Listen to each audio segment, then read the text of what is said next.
ગુજરાતમાં દારૂ અને જુગારની ગેરકાયદેસર પ્રવૃત્તિઓ પર લગામ કસવા માટે સ્ટેટ મોનિટરિંગ સેલ એસએમસી દ્વારા સતત કડક કાર્યવાહી કરવામાં આવી રહી છે। તાજેતરમાં જ સુરત ગ્રામ્ય વિસ્તારમાંથી એસએમસીની ટીમે મોટી સફળતા મેળવી છે। સુરત જિલ્લાના ઓલપાડ પોલીસ સ્ટેશનની હદમાં આવેલ સેગવાજા ગામ પાસે નહેરની બાજુમાં ખેતરમાં ખુલ્લી જગ્યા પર રેડ કરીને પોલીસે લાખો રૂપિયાનો દેશી દારૂનો જથ્થો ઝડપી પાડ્યો છે। 2475 લીટર દેશી દારૂ કિંમત અંદાજે ₹4,75,000 અન્ય સાધનો અને મુદ્દામાલ મળી કુલ ₹12,80,000નો મુદ્દામાલ કબજે કરવામાં આવ્યો છે।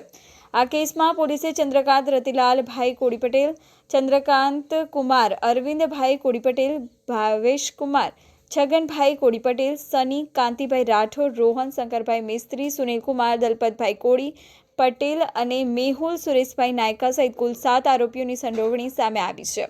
સ્ટેટ મોનિટરિંગ સેલની આ મોટી કાર્યવાહીથી બુટલેગરોમાં ફફડાટ ફેલાઈ ગયો છે। આ મામલે પોલીસ દ્વારા વધુ તપાસ હાથ ધરવામાં આવી રહી છે અને વોન્ટેડ આરોપીઓને ઝડપી પાડવાના ચક્રો ગતિમાન કરવામાં આવ્યા છે।